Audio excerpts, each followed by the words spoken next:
I joined the Army in 2006 because I needed a job. It wasn't my dream, it wasn't a calling. I just needed to survive. But the Army gave me something I didn't know I was looking for, a definition for leadership. During my second deployment, we're on patrol in a country that wasn't exactly friendly to us. And I remember seeing a group of kids playing soccer in a dusty field.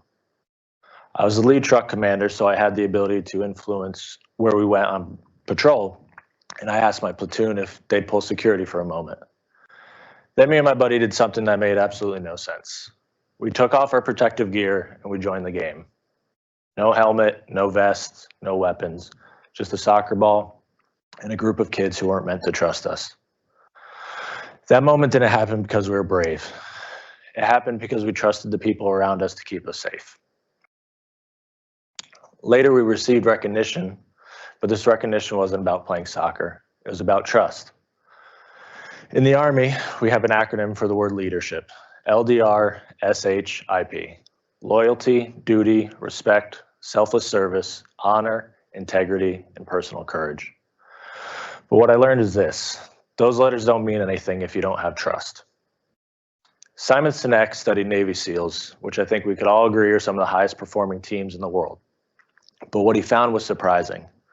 The SEALs prioritize trustworthiness over performance. They literally draw it on a graph. Trust on one axis, performance on the other. And they'll take a medium performer of high trust over a high performer who isn't every single time. Why? Because your high performer of low trust, that's your toxic teammate. They're the ones who can hit all their numbers, they can achieve their quotas, but they quietly destroy the team from within. You can train skill, but you can't fake trustworthiness. Before my second deployment, we had a first sergeant who liked to order full equipment inspections every single weekend. They had ridiculously long hours. There's no real benefit. It's basically punishment. I wasn't married at the time. I had no children, but my teammates did.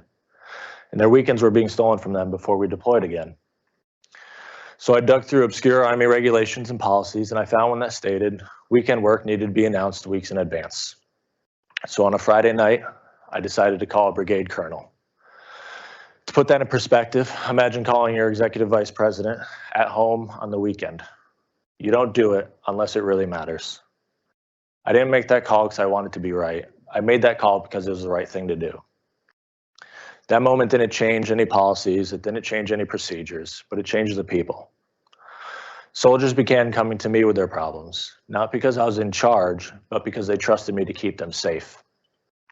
Servant leadership isn't soft. Sometimes it's confrontational in service of your people. After the Army, my wife and I struggled.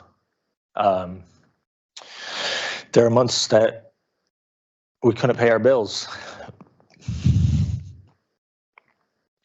We lived on government assistance. And then groceries showed up on our front porch. No notes, no names, just food. Somebody saw us, they took action, they didn't look for the credit. That kind of care rewires you.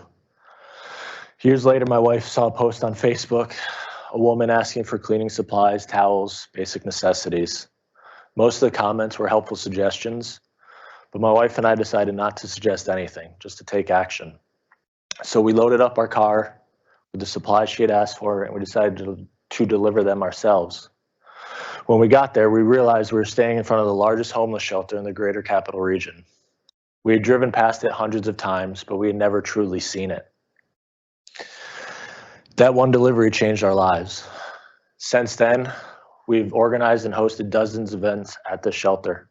We've rallied Regeneron employees for the Days for Doing Good. We've held back to school drives, meal programs, holiday events.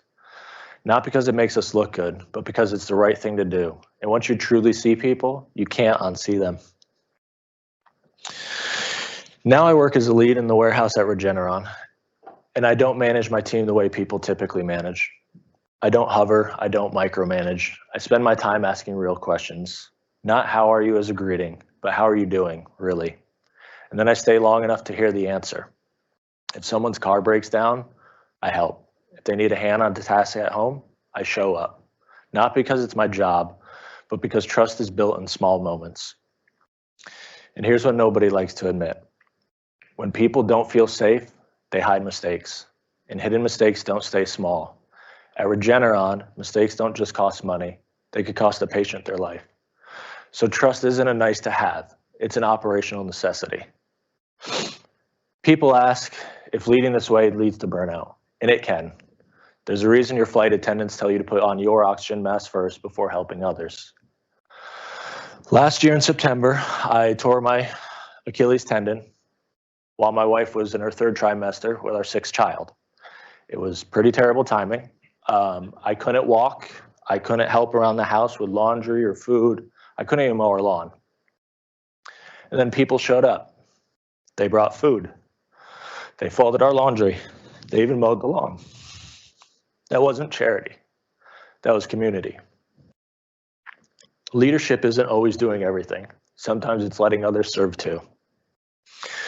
So here's 3 things I try to practice every day. I don't ask, how are you doing, unless I really want to hear the truth. I offer real help. I don't just say, let me know, but I'm free at 10 a.m. on Saturday. Does that work for you? And when people make mistakes, I lead with curiosity, not punishment. Trust is built in small moments, repeated over time. If you lead people, the question isn't, are they performing? It's, do they trust you enough to tell the truth? Because the truest measure of your leadership is whether they will tell you the truth when it is easier for them to stay silent. Missions don't move on metrics. They move on trust. Thank you.